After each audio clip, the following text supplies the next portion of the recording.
اے ہمارے رب ہمارے والدین کی مغفرت کر دے۔ اے اللہ تعالیٰ جن کے والدین اس دنیا میں ہیں انہیں سکون اور عافیت کی زندگی عطا فرما، اور جن کے والدین اس دنیا سے جا چکے ہیں ان کو راحت دے، ان کے آخرت کا سفر آسان کر، دنیا اور آخرت کی بھلائیاں عطا فرما، دنیا اور آخرت میں کامیابی عطا فرما، رمضان المبارک میں کی گئی تمام عبادات قبول فرما۔ اے اللہ رحمت والی بارش عطا فرما، اے اللہ ہمارے ظاہر و باطنی گناہوں کو بخش دے، اے اللہ ہمیں ہر میدان میں کامیابی عطا فرما۔ آمین ثم آمین یا رب العالمین۔ اس دعا کو آگے بھیجیے تاکہ اور لوگ بھی شامل ہو جائے، اور ہمارے چینل کی پچھلی تمام ویڈیوز کو دیکھ کر ہمارے چینل کو سبسکرائب کر دیجیے۔ اپنی زندگی میں دینا شروع کر دے، کسی کو راستہ، کسی کو علم، کسی کو وقت، کسی کو مشورہ، اور کسی ضرورت مند کو اس کی ضرورت کے مطابق کچھ پیسے دے دے۔ غیر ضروری خواہشات اور دباؤ سے دور رہیں۔ یاد رکھیں کہ دینے کی خصوصیت تو صرف اللہ پاک کی ہے۔ جب آپ دینا شروع کر دیتے ہیں تو آپ کی نسبت رب کریم سے جڑ جاتی ہے، پھر آپ پریشانی اور مصیبتوں کا شکار نہیں ہوتے۔ جتنا زیادہ آپ دینے والے بنیں گے اتنی ہی زیادہ آپ کی زندگی میں خوشیاں آنا شروع ہو جائیں گی۔ بس آپ طے کر لیں، ہر روز کسی کو کچھ نہ کچھ ضرور دینا ہے۔ اللہ کریم ہم سب پر اپنا رحم فرمائے اور ہم سب کو دینے والا بنائے۔ اللہ پاک کا اسم مبارک المجیب، دعائیں سننے والا۔ یہ ضروری نہیں کسی چیز کا مل جانا ہی دعا کی قبولیت ہے، بلکہ کسی چیز کا دور ہو جانا بھی دعا کی قبولیت ہے۔ بس کبھی کبھار تکلیف یقین اور مصلحتوں پر اتنی بھاری ہو جاتی ہے کہ نہ دعا قبول ہوتی نظر آتی ہے اور نہ مصلحتیں سمجھ میں آتی ہیں۔ یہ بھی امتحان ہوتا ہے، ہماری محبت کا امتحان، ہمارے صبر کا، ہمارے ضبط کا اور ہمارے یقین کا امتحان۔ دعا چاہے دن کے اجالے میں مانگی جائے یا رات کی سسکتی ہوئی خاموشی میں رو کر مانگی جائے، یا مسکرا کر بارش کے دوران مانگی جائے، یا تپتی دھوپ میں سلگتے ہاتھوں سے، دعا ہمیشہ قبول ہوتی ہے۔ بس قبولیت کے انداز مختلف ہوتے ہیں۔ وہ جس کا نام ہی المجیب ہے تو کیا وہ تمہاری دعا کے لیے اٹھتے ہاتھوں کی لاج نہیں رکھے گا؟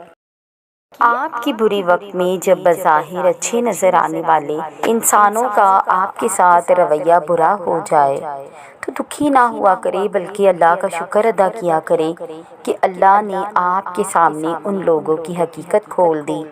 یہ بھی اللہ تعالیٰ کی حفاظت ہی ہوتی ہے۔ برا وقت بڑی نعمت ہوتا ہے کیونکہ اس کے ذریعے اللہ تعالیٰ آپ کی زندگی سے برے لوگوں کو فلٹر کر دیتا ہے۔ برا وقت اللہ آپ کی مدد کے لیے بھیجتا ہے تاکہ آپ چھانٹی کر لیں کہ کون واقعی آپ سے محبت کرتا ہے اور کون بس دکھاوا کر رہا ہے۔ ایک آیت اللہ کی ان مع العسر یسرا انسان کا بہت بڑا سہارا ہے۔ ہر مشکل صرف تکلیف نہیں دیتی بلکہ نئے دروازے کھولنے کی چابی بھی ہوتی ہے۔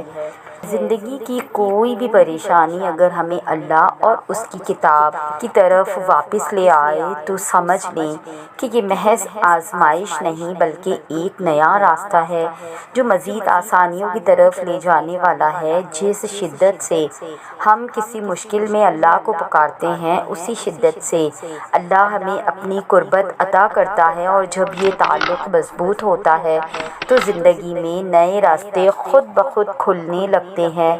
ہر مشکل کے بعد آنے والی آسانیاں صرف ایک نہیں ہوتی بلکہ سلسلہ وار ہوتی ہے اور ڈومینو ایفیکٹ کہلاتی ہے۔ جہاں ایک آزمائش ہمیں اللہ سے جوڑ کر مسلسل آسانیوں کی راہ پر ڈال دیتی ہے۔ اللہ سے زیادہ کون سمجھتا ہوگا بندوں کے دکھوں کو؟ وہ خالق اپنی تخلیق کی ہر ایک نس سے واقف ہے۔ اتنا تو مانتے ہو نا، اگر جانتا ہے تو پھر اس نے شراب کو حرام کیوں کیا؟ وہ جانتا ہے کہ میرا بندہ کن اذیتوں سے گزرے گا، پھر بھی اس نے نہیں کہا کہ تھوڑی سی پی لینا غم بلانے کو۔ کیوں نہیں کہا اس نے کہ جب تک نکاح نہیں ہوتا تب تک کسی بھی عورت سے عارضی تعلق بنا لینا زنا کو حرام کیوں کہہ دیا اس نے؟ خدا بہترین سرانے والا ہے اس کو، لیکن اس نے غیر عورت کے جسم دیکھنا اور سرانا حرام کیوں کہہ دیا؟ کیوں اس نے کہا کہ آنکھوں میں آگ بھری جائے گی؟ کیا وہ نہیں جانتا بندے کا دل بہلانے کو بھی کچھ ہونا چاہیے؟ تم غلط ہو کیونکہ تم نے ہمیشہ سے مادیت پرستوں کو پڑھا اور سنا ہے۔ تم نے کبھی آسمانی کتاب کھولی ہی نہیں جب بھی تم پریشان ہوتے ہو۔ نیچے اور فرائڈ جیسے غیر مسلموں کی کتابیں کھول لیتے ہو، ان کے کہے کے مطابق اپنی دل کی خواہشات کو پورا کرنا ہر مسئلے کا حل سمجھ لیتے ہو، اور پھر یہ سارے طریقے آزمانے کے بعد تم وقتی سکون حاصل تو کر لیتے ہو، لیکن جب ہوش میں آتے ہو تو پہلے سے زیادہ بے چین اور اندر سے کمزور اور وحشت زدہ رہتے ہو۔ کیا تم نے کبھی پریشانی کے عالم میں قرآن کھولا ہے جو تمہیں بتائے کہ تمہاری دکھوں کا ایک بہترین حل موجود ہے، جو تمہیں بتائے کہ تم بے چین اور پریشان کیوں رہتے ہو، جو تمہیں بتائے کہ تم اکیلے نہیں ہو، جو تمہیں بتائے کہ تمہیں اندر سے سمجھنے والی صرف ایک ذات جل جلالہ ہے؟ اپنے اندر یقین کو مضبوط کرو اور خالی سمجھنا کچھ نہیں ہوتا، بات ماننے کی صلاحیت بھی پیدا کرو۔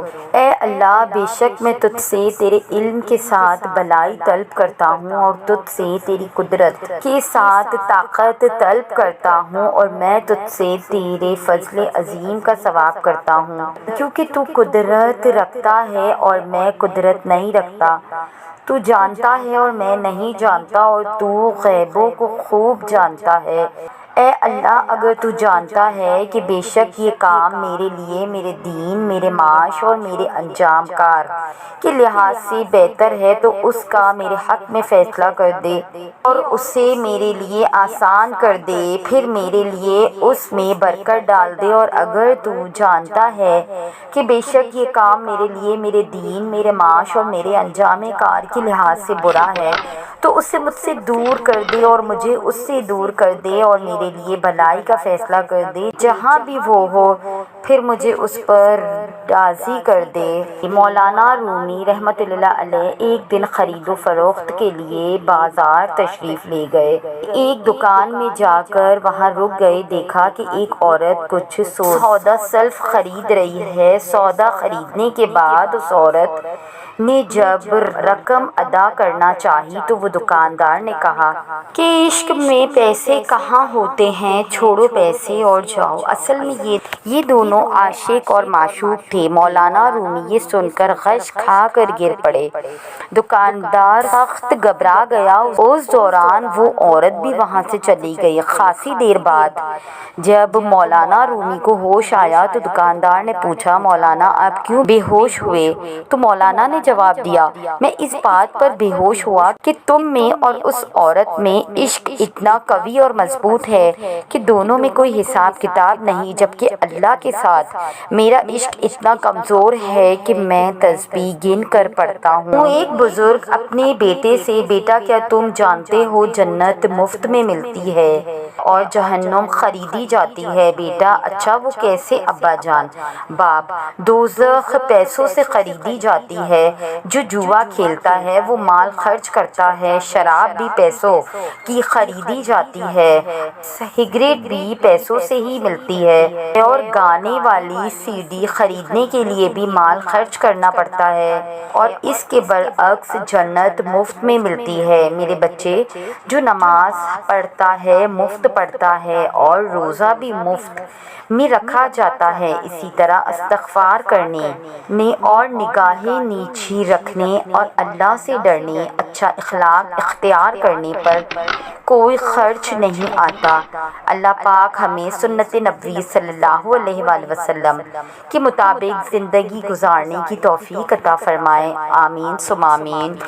رب کا حکم، ایک بوڑھی خاتون نے ریڈیو اسٹیشن فون کیا کہ وہ کئی دنوں سے بھوکی ہے اور کئی دنوں سے صرف سوکھی روٹی اور پانی پر گزارا کر رہی ہے، اور کہا کہ اللہ کی راہ میں اسے کچھ کھانے کے لیے دیا جائے۔ ایک منکر خدا بھی اس کی گفتگو سن رہا تھا۔ اس کو ایک مذاق کی عادت سوجی۔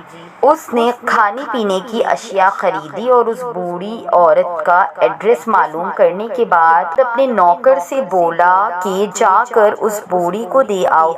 جب وہ پوچھے کہ کس نے بھیجا ہے تو بتانا کہ یہ شیطان کی طرف سے تحفہ ہے۔ وہ بوڑھی عورت اتنے زیادہ کھانے کا سامان دیکھ کر بہت خوش ہوئی اور جلدی اپنے گھر کے کونے میں وہ رکھنے لگی۔ ایسے میں نوکر نے پوچھا، کیا آپ معلوم نہیں کرنا چاہیں گی کہ یہ سامان کس نے بھیجا ہے؟ یہ سن کر بولی، مجھے اس کی کوئی پرواہ نہیں کہ یہ کس نے بھیجا ہے، مگر اتنا معلوم ہے کہ جب میرے رب کا حکم آتا ہے تو شیطان بھی حکم کی تعمیل کرتا ہے۔ قبول کرنا سیکھیں اور راضی رہے تقدیر کے فیصلوں جو بظاہر ناگوار گزرے اس میں یقیناً بھلائی ہی پوشیدہ ہے، کیونکہ تقدیر کاتب 70 ماؤں سے بڑھ کر چاہنے والا ہے۔ کبھی بھی اپنے اس اچھے وقت کے انتظار میں اپنے آج کے دن کو، اپنے ابھی کو برباد مت کریں۔ یقین کریں کل آپ اس وقت کو یاد کر کے کہیں گے کہ ہاں وہی اچھے دن تھے، وہی اچھا وقت تھا۔ اور جن دنوں کے انتظار میں آپ آج ہیں، کیا پتہ آپ ان دنوں میں ہوں ہی نہ۔ زندگی کا کیا بھروسہ کب کہاں یہ ساتھ چھوڑ جائے۔ اپنے ہر لمحے کو اچھے سے جئیں، خوش رہیں، خوشیاں بانٹیں۔ یہ کل کی فکر میں اپنے آج کو مت خراب کریں، وہ کل ہے اور کل کس نے دیکھی۔ اللہ پر یقین رکھیں اور ساتھ اپنی آخرت کی تیاری کرتے رہیں تاکہ کل کو اپنے رب کے آگے شرمندہ نہ ہونا پڑے۔ تو یہ تھی ہماری آج کی ویڈیو۔ آپ سے گزارش ہے کہ اگر آپ کو ہماری ویڈیو پسند آئی تو ہماری چینل کی تمام ویڈیوز دیکھیں اور ہمارے چینل کو سبسکرائب کیجیے۔ جزاک اللہ۔